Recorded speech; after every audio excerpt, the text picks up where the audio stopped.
welcome. This is take 2. We're 2 minutes late, and there's a reason for that. I like how we're always laughing. I know. I jokingly came in, and I'm adjusting and this and that.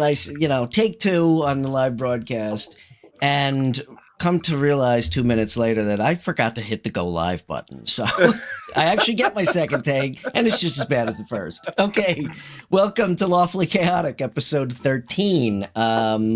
We have a guest tonight. As usual, Jason joins me, and we have a guest, Callista. Thank you for joining us tonight. We do. Thank you for having me. And we're going to do something.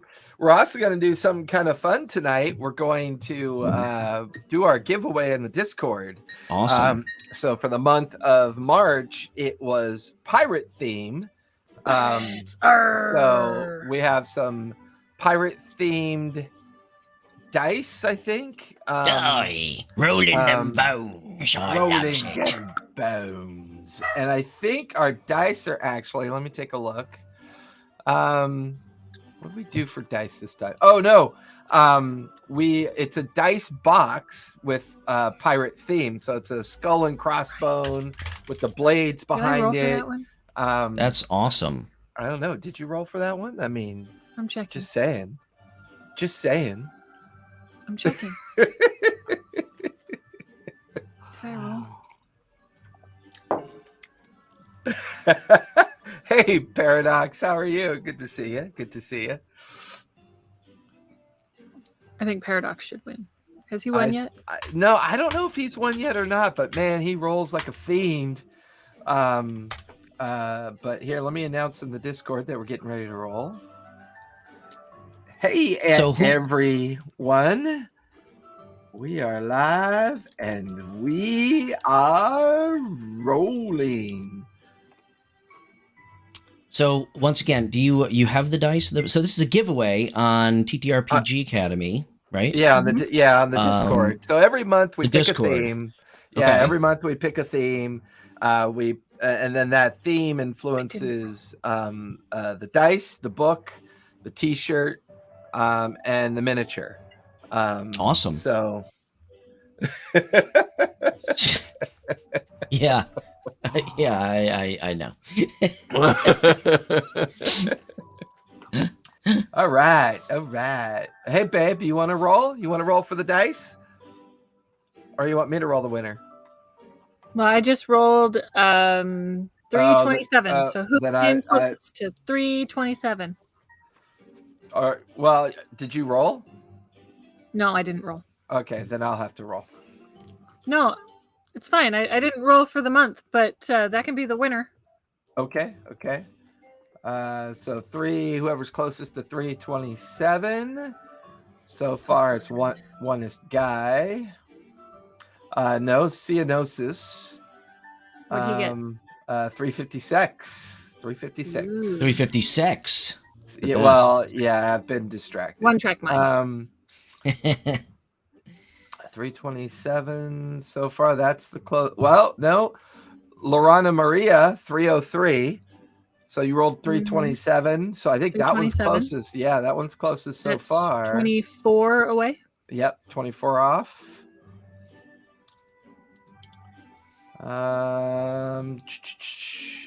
Yeah, I think. Good Lord. Yeah, that was Jagger Winberry. Kind of had a couple flubbed rolls of natural ones. That was pretty funny. Still closer than Junior is. God, a lot of people rolled for dice. Still closer than Wyav.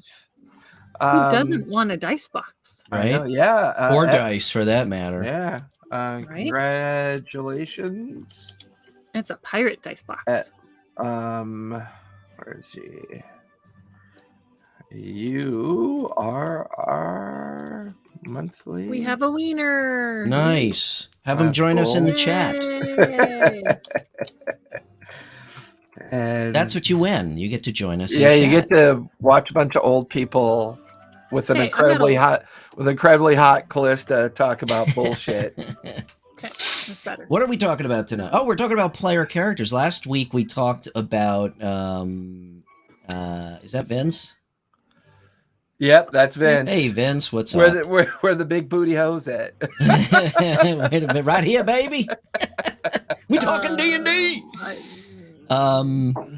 We're talking about last week. We talked about narrative player characters, NPCs, We did. right? We did. Narrative player characters, and I think this week we're going to talk about player characters. Basically, just kind of how to build player characters, whether it be from mechanic standpoint, background, class.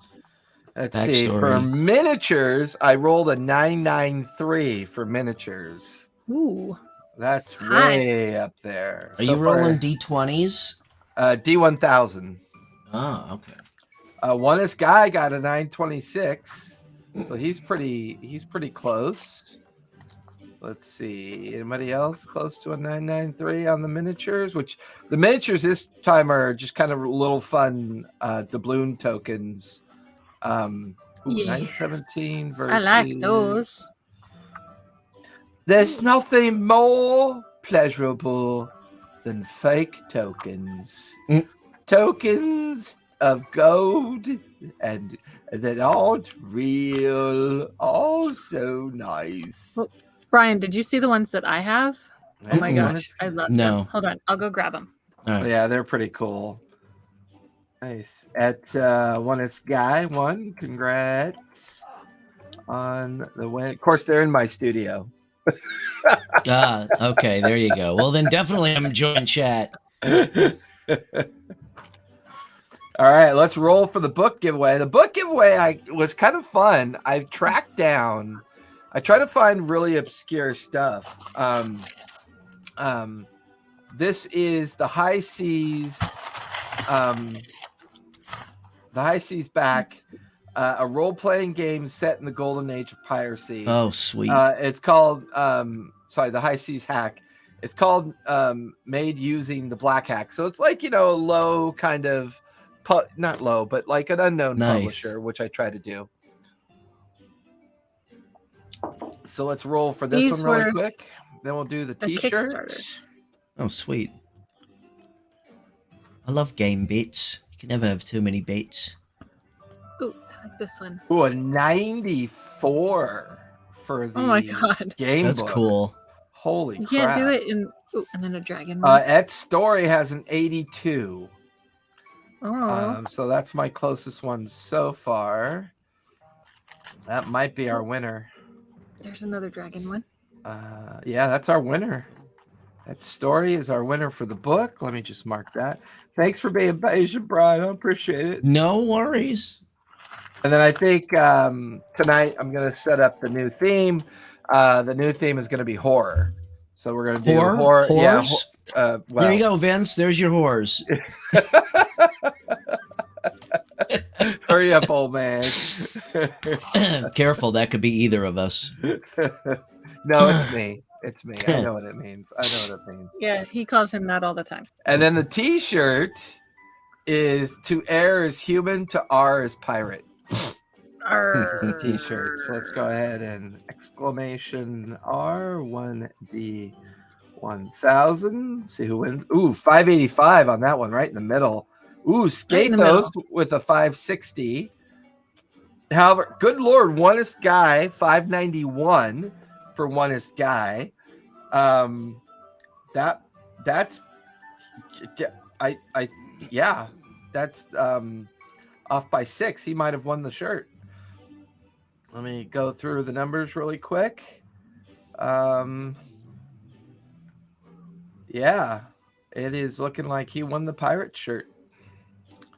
Double victories. Yeah. Double victories on that one. Yeah. Looks like this guy won the pirate shirt too. One of our newer Discord followers recently, and one of our Twitch followers as well.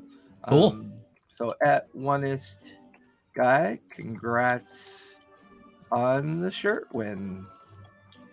All right. That does all the fun giveaway stuff. And of course, I am Jason Baldrick, storyteller with TTRPG Academy. We are here with my lovely partners in crime, Callista, one of our most resourceful players and perfunctionary cleric who spends a lot of time healing people because they just can't stay out of trouble. And then, of course, Brian from RPG & Co. here on Lawfully Chaotic. And This is just kind of our fun little hangout show that we like to do, and every now and then we're going to pull someone in to, make sure that we're not the only ones embarrassing ourselves and, talking about stuff. But to Brian's point earlier, we labeled a new style of play, a non-player character. We now call them narrative player characters. The old NPC moniker has been officially changed, which prompted us to think about, hey, let's talk about player characters and what it's like. And Callista, you're in what, 3 of my games? 4 of my games. Four Monday, of them. Tuesday, and Sunday. So 3 games. So how do you guys go about picking characters? Hey, I got a campaign. You want to sit in? Go make a character. How do you start? I'm entirely 95% uninterested. of the time. Yeah. 95% of the time, I play a cleric. Okay. So for you just go through the file cleric number 37. Pretty much. I have a list. I've made a character for every single type of cleric. I've made one. So Okay. I've played a life cleric. I've played a death cleric. Now I'm on a war cleric. So okay, but I'm do you always play the same race? No. Okay, I've so done, how do you... a halfling, and I've done 2 tabaxi now so far. So how do you decide... Okay, so it's always cleric, but how do you decide, how do you mold that character beyond that? Like, is he a jolly halfling who is a priest of the god of laughing? Or, I don't think So my halfling actually came about because Jason and I, at the beginning of the pandemic, started a campaign with his kids. And now they're 10 and 12. So they were, 8 and 10 at the time. And we started it and I was like, all right, so what do we want to be? And I was just making up a, crazy, just, kind of throw away, like I'm playing with the kids. I knew it wasn't going to last long character. And so the story that we played for that ended up being my backstory for Arena, where I was playing her with the other campaigns that he and I ended up starting. So, she was like the daughter of a woman who died, and she was a property owner, and she left me stuff, and then it ended up going and trying to get into her workshop, and her workshop wasn't haunted, but it was... I still saved the notes from that. We could still play that if we wanted to. Oh my gosh, we should. We totally should. So when I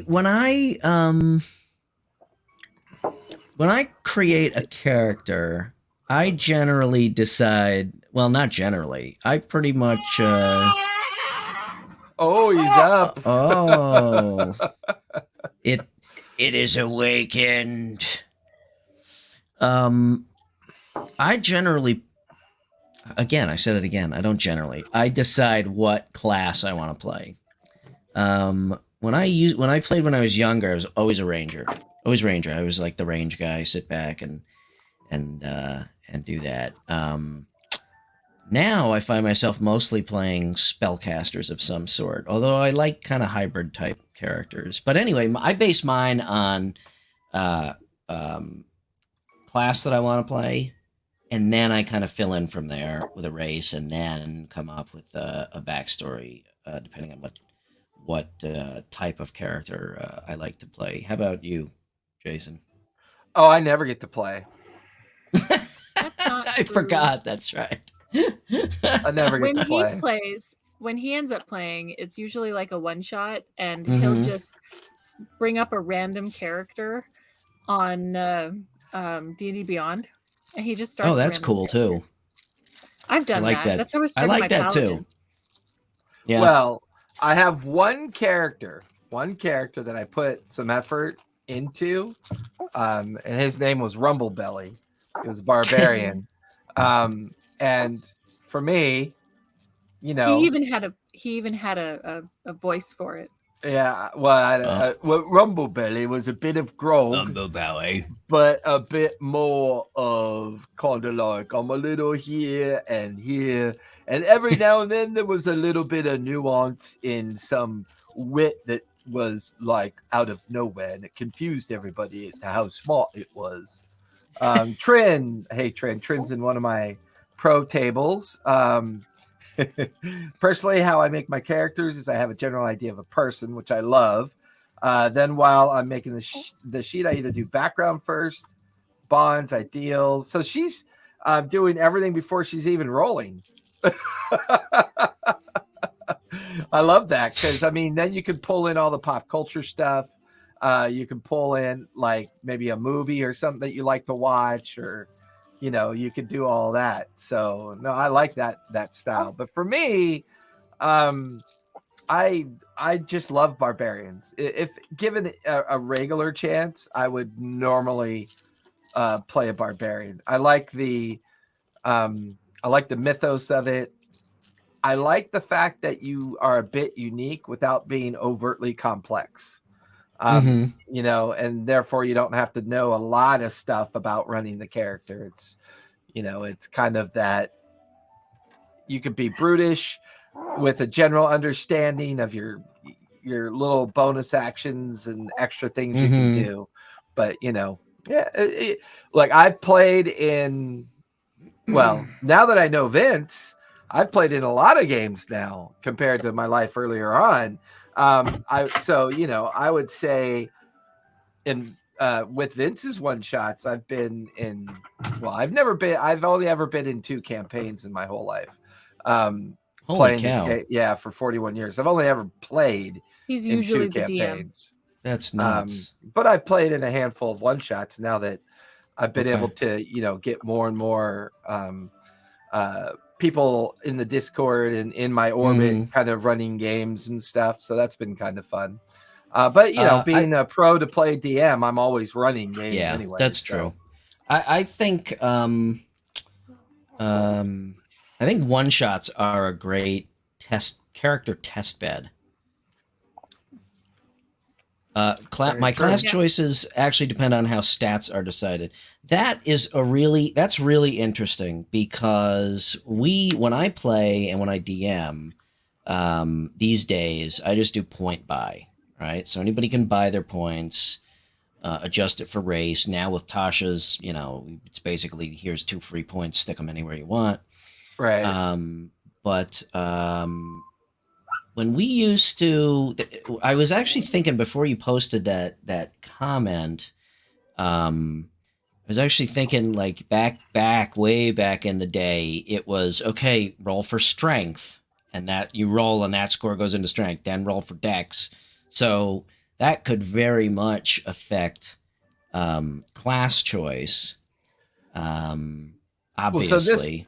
Here's a blast from the past, right? So when I was 9.5 and I had my players roll their first characters, we rolled 3d6, and that was your first ability, so we went down the row. Yeah. So we were, it was 9, 10, 15, 7, 15, 10. And then you get like 5, the guy that's got a 3 dex who can't walk. Oh my god! What's your strength? It's a 4. Could you pick up that fork for me? Sorry, afraid I can't. and that was the order of things. That's just how it that's fell out. That's what I'm saying. Is like we at least did the 4d6, toss the lowest. But man, and reroll any ones. No, not when we were kids. Now I do. Now I also do reroll ones. And you know what? Maybe I'm too lenient because I've noticed that all of my players have really fucking high scores. Maybe I need to get a little more constrictive with the rolling process. That's funny though, but I mean, there is something to be said for just a complete, either assigning a character or rolling that way and letting that decide what you are, which I think is really kind of cool if you really want to dive deep into, getting into your character. that can very much imitate life, you know. I mean, what you roll is basically what you were born with, and that's going to determine who you are, which is kind of a cool way to approach it. However, you know, I mean, I guess it's up to the table because at the end of the day, it is still a game. And Well, if you got I your heart set mean- on playing a magic user and you're forced into playing a fighter, that's what fun is that? I think my first go at some creativity when it came to, um, well, what Flan Ferros was saying, you know, like, well, first Flan was saying, like, if I rolled stats and get 3 good numbers, you know, based on those 3 good numbers, you kind of go a certain route, you know, and that kind of influences it. So that when I was young, that prompted me to come up with the idea of the order of things, where people would roll and then they would just reorganize the numbers. And that was the freebie at the time. And then eventually it was 4d6, throw away the lowest. And then eventually it was 4d6, re-roll the ones, throw away the lowest. You know, it was like, yeah. And I think to a certain degree, as you kind of, as the game evolved and to a certain degree, the way you roll abilities is so heavily influenced by your subclass and your lineage choices now. Yeah. Right. So if you're a human variant and your stat abilities weren't really all that impressive, well, you get bonuses for being a human variant. Right. And if you take a certain subclass feat, you might get, you know, and at level 5, you know, you get an ability or a feat choice. So there's so many different ways for you to augment that stack now. It's almost as if point buy should be the standard now, in my opinion. That's my point. In my world, when I play or DM, it is the standard. Because again, I mean, it is. You can't get an 18 really without, you know, nerfing something else. Yeah, well, yeah, right. I mean, you really have to. You see, that's and why this is. Sorry, go ahead. No, go ahead. That's why I love the point buy, because you can't have an 18 right out of the gate. Right, and you can't. You know, the highest is a 15. Yeah. Yeah. And you know, in my younger days, of course, I mean, I was like, oh yeah, I get the highest scores that I can get is great. You know, now I kind of like the fact that it's you have to work up to it. That you have to work up to it. I also tend to play a lot, like I said, a lot of hybrid characters. Like, right, you know, in your Sunday campaign, I'm playing the dwarf sorcerer, who, you know, swings a hammer at people half the time.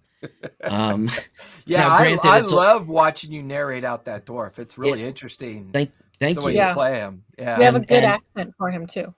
It's very fitting for the times, yes. But he's Ukrainian, not Russian. But anyway, we're not going to talk about that on the show tonight. But tune in Sunday sometime and watch us play, because that's a live stream show. You too can see Grimholt swing his magical hammer at people. And no, that is not a double entendre. Anyway. Not yet. Not yet. So for me, point buy is, you know, to combine a fighter class and a you know, a magic user class without actually multi-classing. Right. Takes a lot of finessing of the scores. And that was, you know, that was one thing that I didn't, we've discussed this before, is how Tasha's, you know, by homogenizing everything in the you know, the spirit of progressiveness, there are no more racial bonuses that are race-based. Okay, so remember when Tasha's changed the rule to basically you could move them around. Right. Which, you know, I mean, to me, I had a big problem with that. And, you know, I've discussed this before with Adam. I think you and I talked about it. But, a little bit, yeah. You know, what you're doing, you know, at the surface, what is seemingly, you know, an altruistic move by saying everybody's equal, really, to me, kind of says the opposite, is that you are trying to dilute everybody into being equal when people come from such diverse backgrounds. So I think it actually does a disservice, but that's another topic. Well, but I think from I it has inroads into this because I want to have Callista talk about this because she visibly struggled. So one of the things we've done differently with Pike's Promise on Monday nights is we got rid of leveling. So we don't have leveling anymore. Right. We also got rid of classes. So we don't have classes anymore.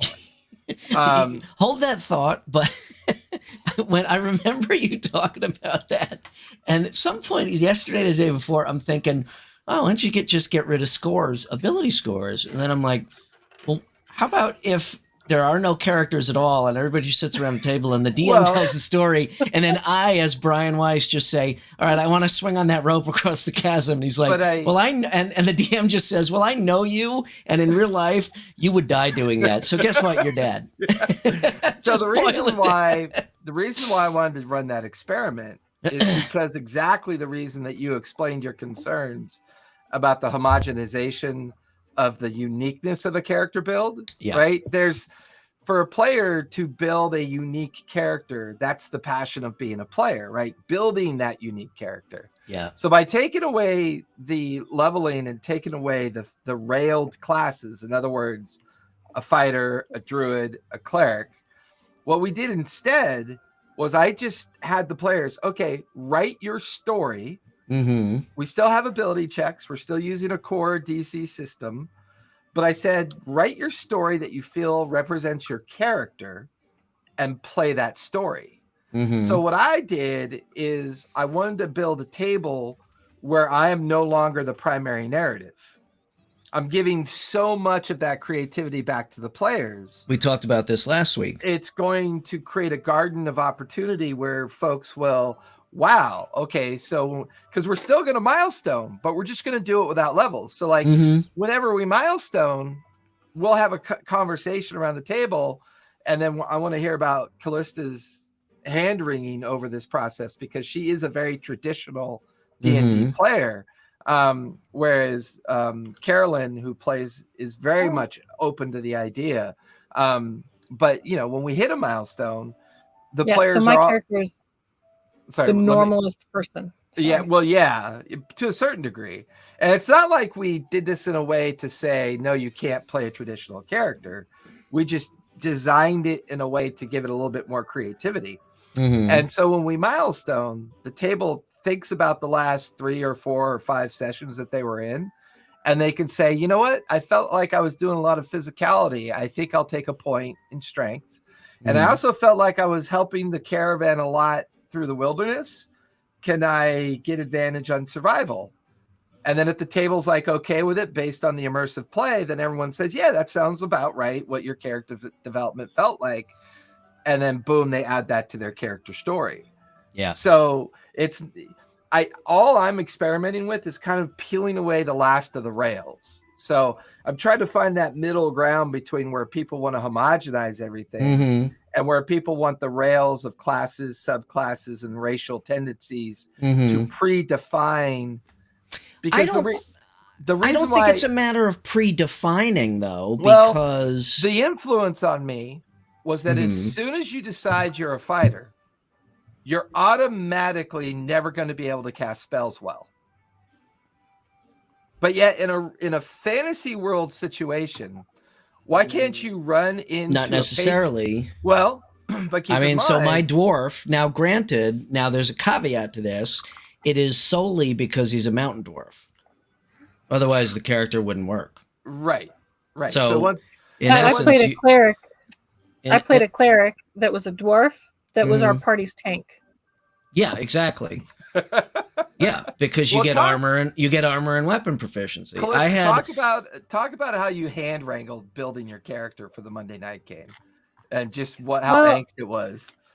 Because I was trying to, like, what am I gonna do? What like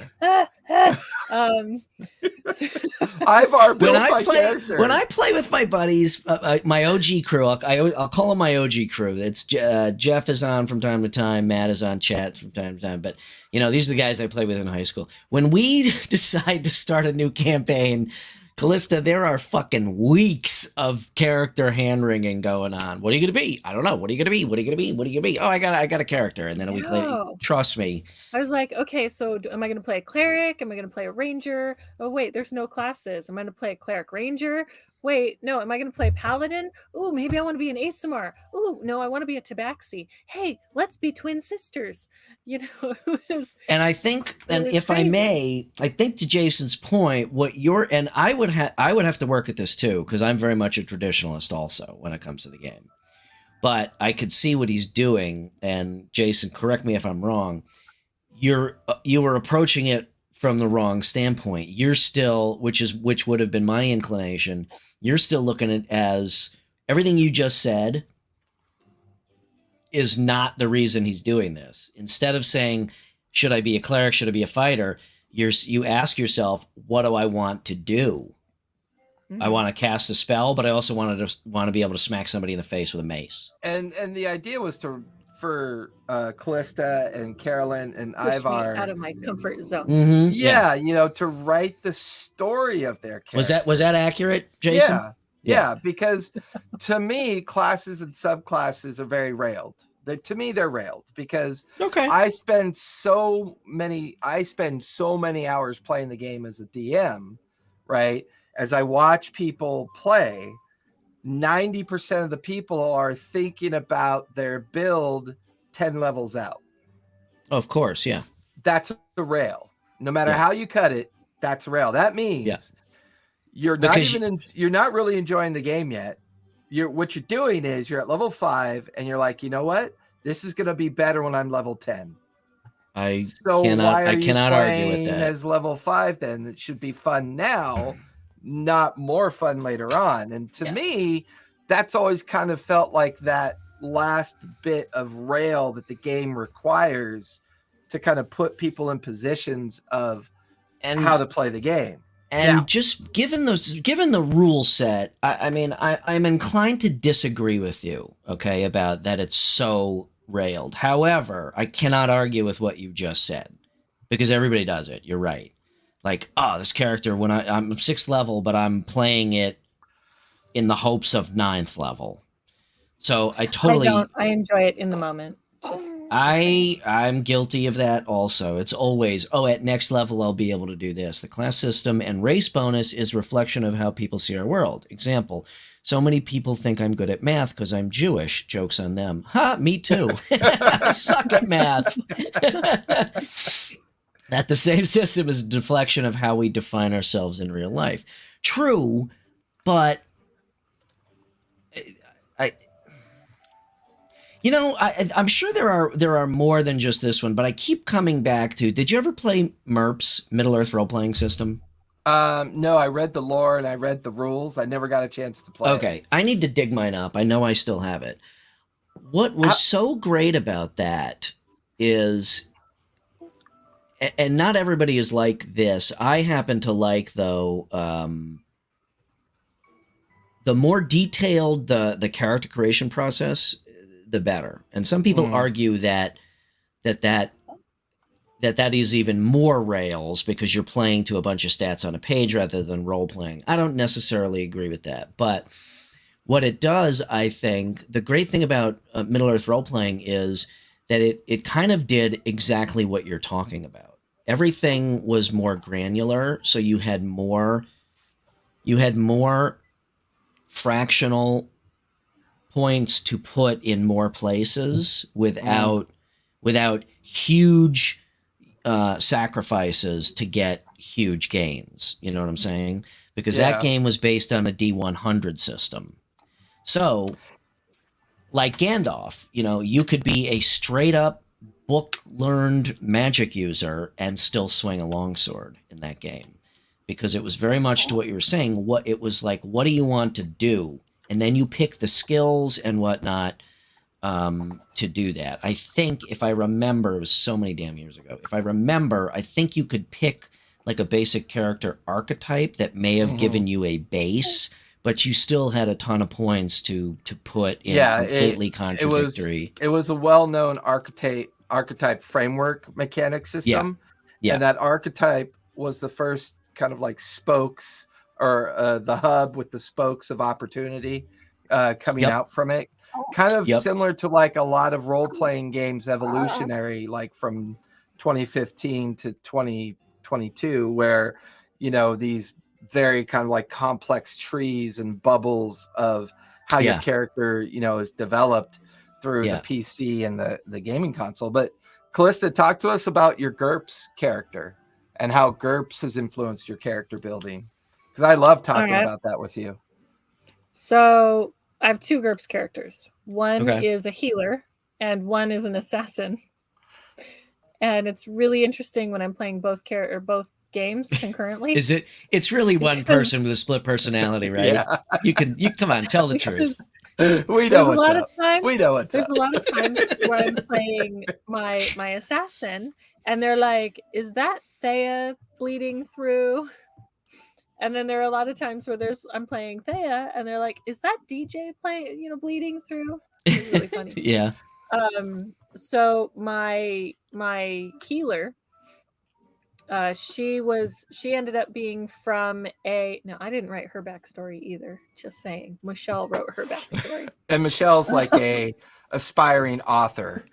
Okay. Yeah, she's written writing several books. So anyways, so I play the healer, and she was a hermit up in the mountains and only would come down for supplies and stuff like semi-annually. And the world that we're in, magic users are persecuted. Okay. And you know, she's a magic user. She uses her magic for good, but yes, GURPS. But she's a magic user, and so she ends up getting a mage hunter after her and ends up killing him. And you know, she's kind of a pacifist, but she's only a pacifist, and that's one of the disadvantages that you can take as a character. And I made her, and I did truthfulness and pacifist for a character that you know, is supposed to be in hiding, and she gets attacked because she's a magic user. So there's a lot of things. You don't necessarily roll with disadvantage, but you have to roll for the disadvantage. So you have to roll under a certain level and whatnot. Okay. And what theme is your GURPS game? The healer's GURPS game is set in almost like medieval times. Okay. So horses and carriages and stuff like that. And then the assassin is in a high-tech spaceships and life on other planets. That's cool. That campaign. And that one, she was an assassin, and I didn't write her backstory either. Michelle did. And this is who you are. Sensing a theme here, yeah. So she ended up, she was an orphan, and she was raised, you know, found by this guy, and she was raised by him, and he taught her the ways of how to be an assassin. And she's a very successful assassin, or at least she was. But then she got kidnapped. She went to sleep on a ship and then woke up 6 months later coming out of cryo. And on a ship that was yeah, kind of, yeah. Except it was 6 months, not 500 years. So leave me alone, baiting. Baiting. I like money. Oh my goodness. Sorry. It's okay. I love that movie. You mean that documentary? Yeah, exactly. Yeah. Is it a documentary or a mockumentary? I mean, I think they're called. No, I think it is now officially a documentary. Yeah. Way before its time. Yeah, those are going to be historical archives. Hey, somebody already taped this from the future in the past. But when you did all that evolution of your character in your GURPS game, I mean, did abilities and like ability rolls or any of that really play that much into it? Yes. So in like, especially with Thea, which is my healer. I had to, as she grew as a character, there were different abilities that she acquired, and I got to add to her character sheet. And there were some abilities that I had to buy off, like her truthfulness. But you get enough. Oh, that's points cool. and then, but I mean, you can't just say, okay, I'm going to buy it off. I actually had to role play it out as the character and actually succeed in not necessarily lying to someone, because with truthfulness in GURPS, it's not just telling a lie. It's being able to withhold the truth.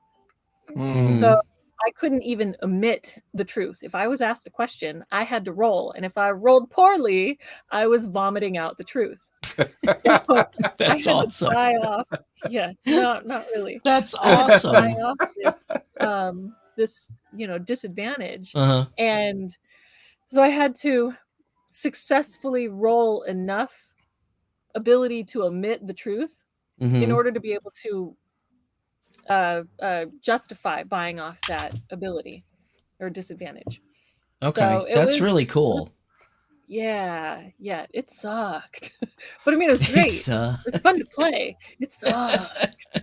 Yeah, for a while, my entire party hated me because of just the verbal, they're like, shut up. And I'm like, I can't. That's awesome. I would love that in my party. That would be fantastic. And I don't know if I'd ever take that one again. And Callista points out an interesting aspect of your character development, right? So there's your character build. Do stats define it, or does your idea of what you want to play define your character?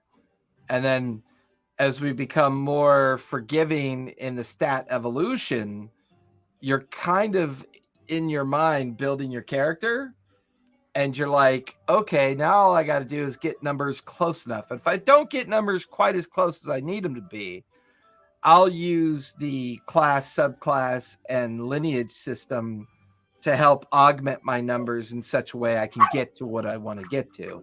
Therefore, the game is essentially built for players to develop characters, right? It's just built that way. Then, as you evolve in the world of the game, you gain levels and you gain feats and you gain certain things that make you more efficient, better, more practiced.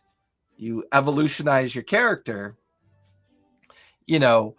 by a certain level. And I know there was a Pathfinder guy who did a episode one time on his channel about this. Like, it's one of the reasons why a lot of people started to abandon Pathfinder.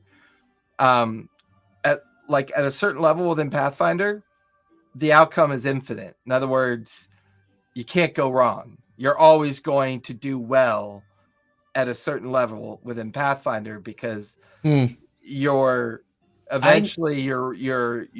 success ratio roll balanced out on all your bonuses and abilities and feats that DMs, GMs, and storytellers have to work really hard to create chaos in such a way to challenge beyond a certain level. Oh, that sucks for a DM. I have a hard enough time doing that in 5e rules.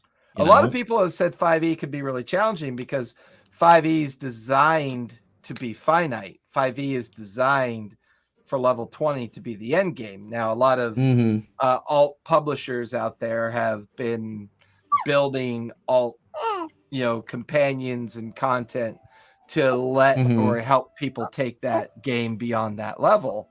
That's why levels for me for the longest time, as it relates to a character, has always been my biggest challenge about how to create something a little bit different, how to approach something, how to do this in a way that the player character has to exist in a world of chaos, and that chaos is supposed to be the immersion, the challenge, and the fun, right? So player character development is just one aspect of it. That's the beginning aspect. Once your player character is developed, then there's the evolutionary aspect of it, right? As you move through the world and you get better, or some would say if you decide to multi-class, you become kind of okay, right? There's a lot of folks that say multi-classing just makes you an okay character. You're never going to be a great character because you're never going From to what achieve those standpoint? levels. Well, from a mechanical standpoint. Yeah, from a traditional mechanical standpoint. Right, but Absolutely. from an interest standpoint, both for playing and RP, uniqueness. immersion. Yeah. Well, that's why multi-classing for me is it's the way I prefer my players to, or it's my preferential way for players to play. If you're a newer player, I prefer that you start simple at first, but as soon as you get comfortable with the mechanics, then you multi-class. Because I'm not interested in an arcane. I'm not interested in like a level 20 druid. I'm just not interested in that character. Yeah, I'm not. It's not. It's not. It's just I don't hate them. I just prefer to have some like interest in people's characters. And I think the multi-class system really helps that happen. Yeah. However, I mean, I guess there's good and bad with the 5e system. It's simple enough to be simple and not intimidating to play. It is complex enough to offer enough of a degree of uniqueness to make it interesting if you're not heavy into the role-playing aspect. Some people aren't, but maybe there is an inherent flaw in it, given these topics that you bring up. Because I agree with you. I've got a level 15 warlock right now, which is the highest level character I've ever had. Right. 15 or 16, and I'll tell you something. At about level 12 or 13, it actually started to become more just rote than between like 5 and 11, say. It got less and less fun to play.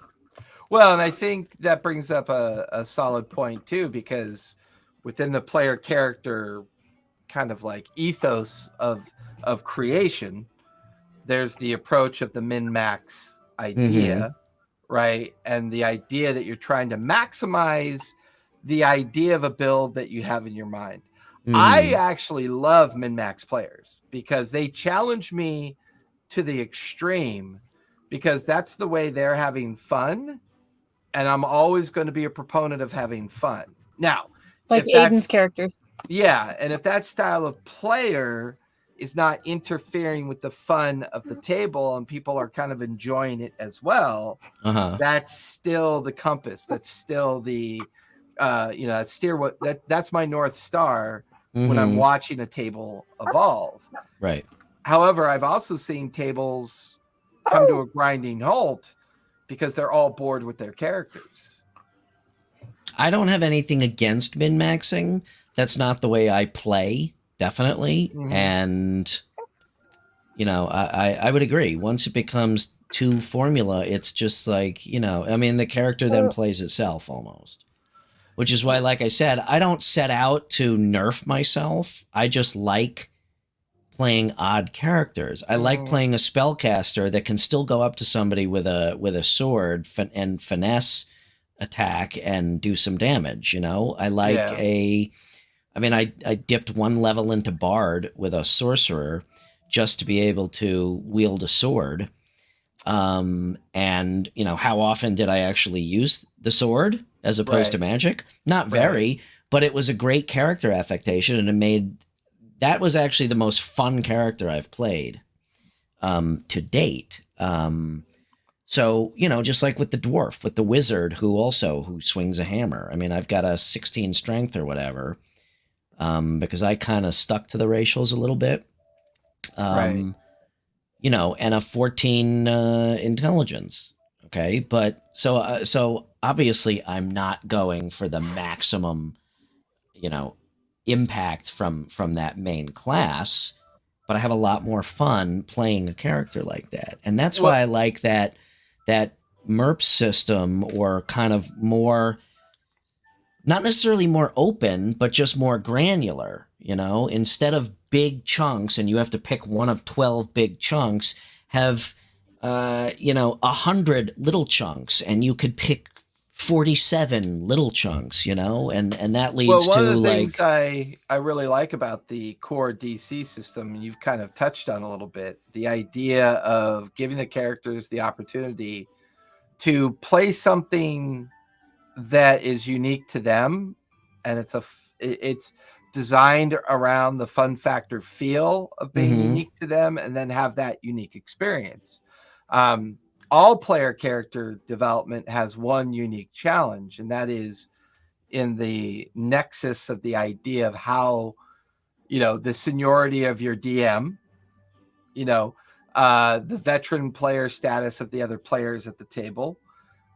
Is the table more inclined to be encounter driven, combat encounter driven, or role play immersive? What's the table inclined? Is there more of a balance? Because if you're going to play a traditional dungeon crawl setting, you want a heavy min-max mechanic build because you have a clearly defined expectation, right?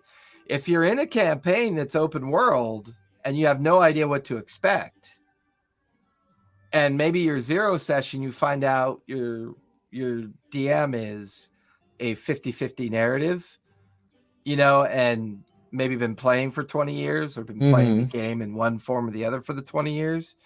That's why zero session is so important these days, because as you learn the vibe of the table, that's going to heavily influence how your player character comes into existence. Yeah. And it's also going to influence the evolution of that player character. So for a certain degree, that's another kind of nuance to the 5e system, is because it's become such a heavy narrative system. The breadth of choice of builds that I've seen players build, they're more inclined to build a narrative PC. They're more inclined to realize, I want to be okay at combat, but if I'm not okay at investigation or solving puzzles or diplomacy, or, Jason's like having me roll insight checks for an unusual looking box with some kind of effigy on it, and Jason's asking me to roll an insight check. Yeah. Fuck, I didn't build anything in my character to be good at insight, right? And that's because you can't be in real life, you can't be perfect. In fantasy life, I beg to differ. I'm totally perfect. In fantasy life, you can't be perfect either. And that's the chaos immersion.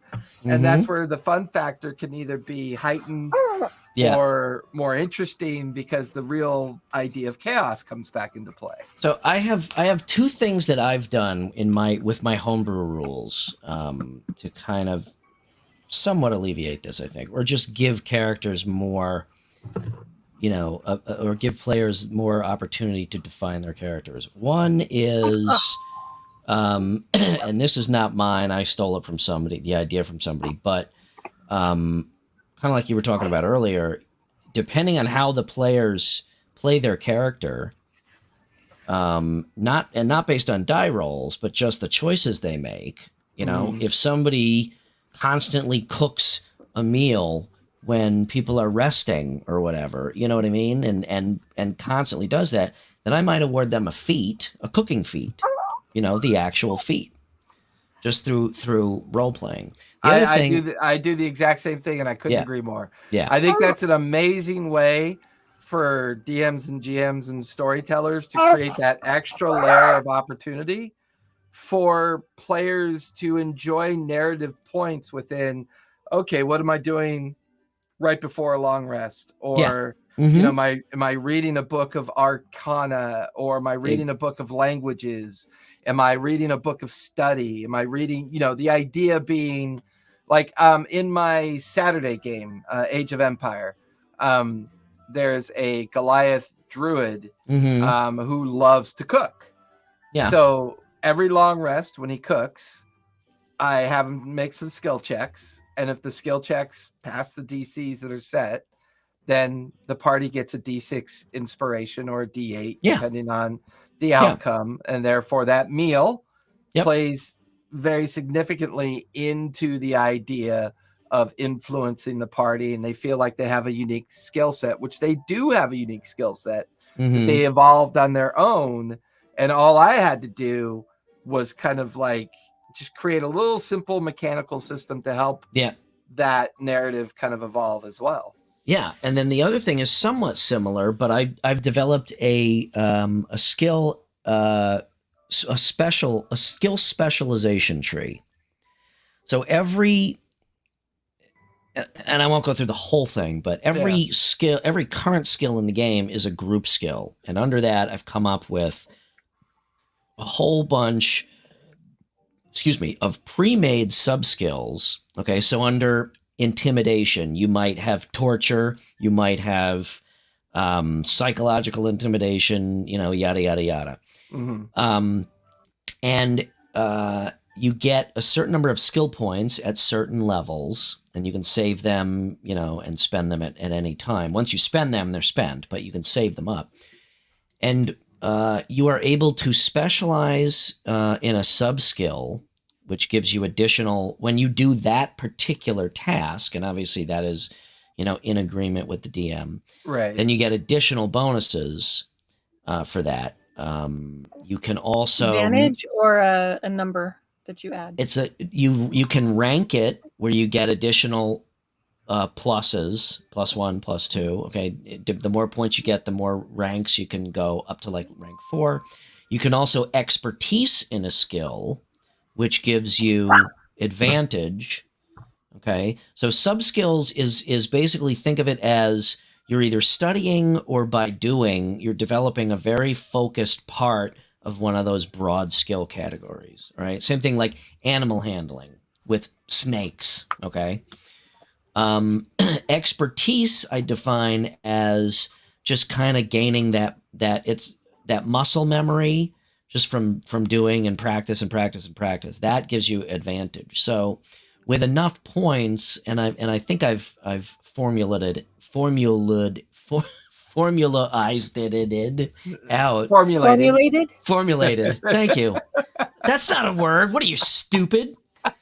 Since I formulated it, you can only go so high on so many, but you can focus on 1 or 2 or 3 sub skills and be, crazy good at that. See, and I feel like you answered your earlier question about player character development, and that is the 5e system having flaws or missing parts. I would say the 5e was purposely built in such a way to make it easier for homebrew options to come into existence without major mechanical collisions. And you know what? And that is, I've actually never thought of that. If that is the case, then that is a masterful game system. And the reason why I've always to not sell a system as this is open source, so to speak. Right. And have it stand alone and work as well as it does, and still be able to homebrew it that's a feat. The only fantasy setting related to Dungeons and Dragons is their class system. Mm-hmm. If you pull out their class system and just throw that away, and then you take the DC core system, you could literally run that system in any theme park you wanted to. Oh, sure. Right. I mean, you could do spells. Every spell could be all technological. It doesn't even have to be spells, right? I mean, I love what you just described. The idea of putting specialized skill sets underneath those core groupings is awesome, because in a thematic world, right, medicine doesn't care what year it is. Medicine is still medicine, right? Survival is still survival. Right. Athletics is still athletics, right? So in your player character world, you could be a year 4000 dwarf, warlock, paladin, druid, right? And you design this incredible skill set for your level 5, sci-fi warlock. Yeah.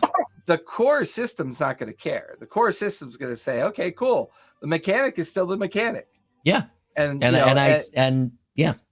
like in your custom skilling, Like under your medicine grouping, you could come up with a sci-fi grouping, like Stim Kit.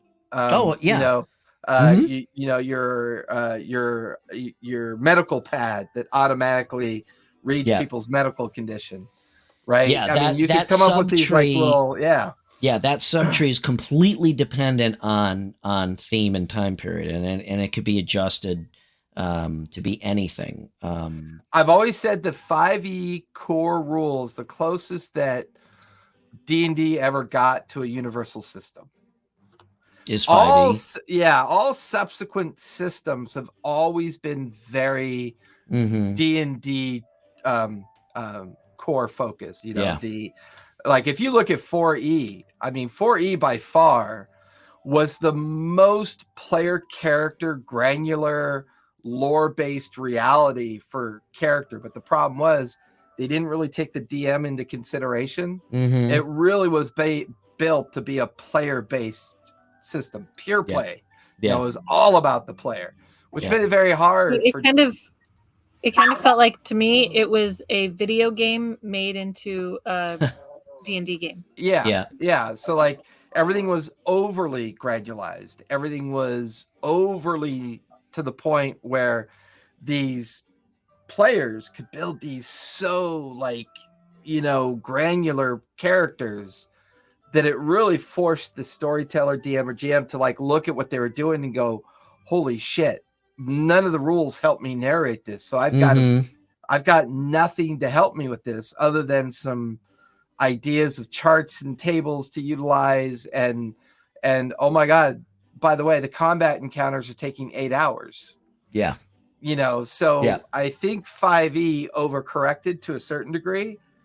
And I think what 5e is now doing is they're realizing that being open source to the community, which we've talked about before, is going to be the great way to balance the scales again.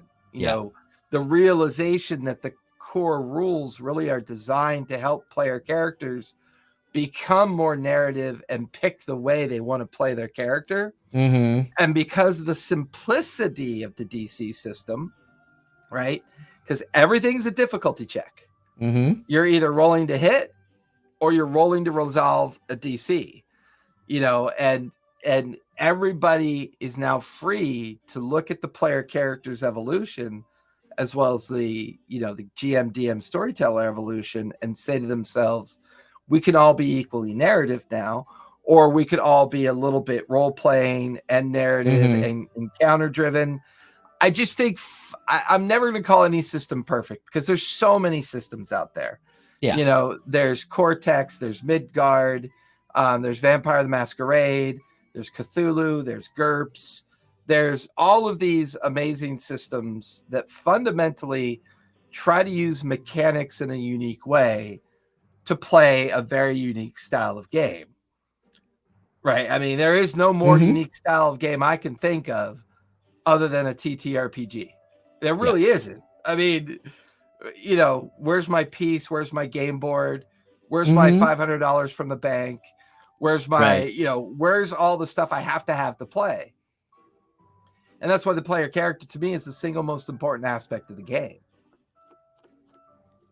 Without it, it's not really that much of a game. I think that's a perfect ending point because I can't argue with that, and I don't think I can top it. So I think our right hour there is up, folks. I think that sums it up perfectly. That there are a lot of ways to approach the character. This was a very very informative and discovery laden episode. So I like what you. I will not be around next Friday. Okay. I am going into town to have dinner with my older daughter and my older son. So I'm actually taking some time off for the first time next week. I'm taking enough time off to spend some more time with my girl and my son. Congrats. As well as work on the ranch. Like we're literally Sunday, we're off the grid. We are heading up to a mountain. When you say into town, you mean LA? Pretty much, yeah. Okay. Where are you going to dinner? They have a shabu shabu restaurant in Fullerton that they love to go to. Oh, nice. So that's probably what we're going to be doing. We haven't been there. I mean, COVID was a bitch. Yeah. COVID fucked schedules up, and the remaking of my professional career didn't help any. So I now have to create time to go do things like that. Yeah. And before I didn't have to do that.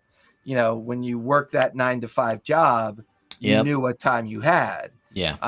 Nowadays it's not quite like that. So yeah, so I get to spend time this Sunday. We're going to go up to Idlewild and they have so many cool thrift shops up there. It's crazy. Yeah.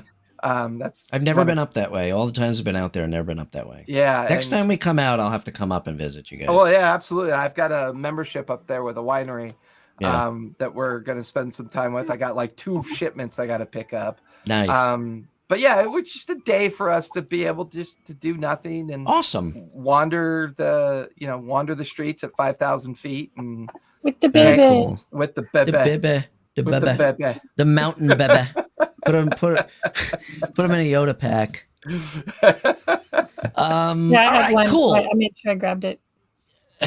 So really quick, I'll go over my schedule. Monday nights, Pike's Promise over at the TTRPG Academy.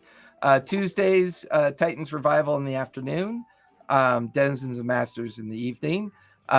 Wednesday is Building Worlds. Thursday is Building Worlds. Friday is hanging out with Brian and anyone else who's foolish enough to hang out with us. Saturday is over at the D&D Club with the Graying Lands.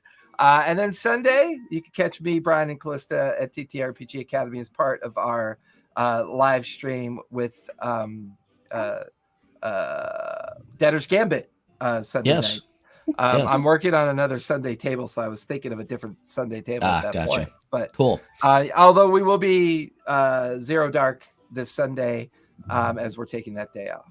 Cool. What do you got going on, Brian? I'm out of town anyway. I am currently finishing up a couple brands that I'm making for a couple really, really cool shops in the community. One of them I just finished. They should have their feed up soon. Really, really cool group of guys who play. They're all veterans and they all play D&D and they use that kind of as a catharsis, which is fucking awesome. So, did a brand for them. Got another brand that I'm doing. I've got that special work that I'm still in the middle of for our friends. Is it critical work? It is critical work, yes. So, but as soon as that is wrapped, I am going to start a live streamed game that I will be DMing of my homebrew campaign called Tales of the Occult. Do you know what day you have? I have. I'm just in the. Do you need more characters or players? Do you need more players? I need. I'm finally just getting my shit together. So, do I need more players or do I need players? No, I don't need more players. Yes, I need players. So anyway, that is down the road. Otherwise, why does my camera keep going back to? Your camera keeps rotating. I know. Otherwise, I think that is about it. I will either find somebody to share the screen with next Friday in Jason's absence, or I will sit here and run my mouth off for an hour for you all for your enjoyment. Maybe I got a couple people I can call. Awesome. And I may or may not do that show next week on Thursday. I will give you plenty of notice, but we need to talk about it in more detail, but we may move this show from Friday night, but that is pending. So for now, I actually completed my first dungeon build for my Universal Compendiums. Cool. Okay. So I'm gonna put a whole bunch of those together, and gonna see if we can't turn that into a guide. Absolutely, that will be our first publishing project. Yeah, our first at foray. RPG and Company. Yeah, Perfect. that'll be fun. So, awesome. Cool. All right. Cool. All right. Well, thank you, Callista, for joining us, and Sebastian. Jace, thanks as always. Love talking to you. You always enlighten me. And it's always a pleasure. So and frighten. enlighten and frighten. Bye, So everybody. keep playing, everybody. Ciao. Ciao. Play a game. Bye, everybody. Play a game. It's important for your mental health. Boom.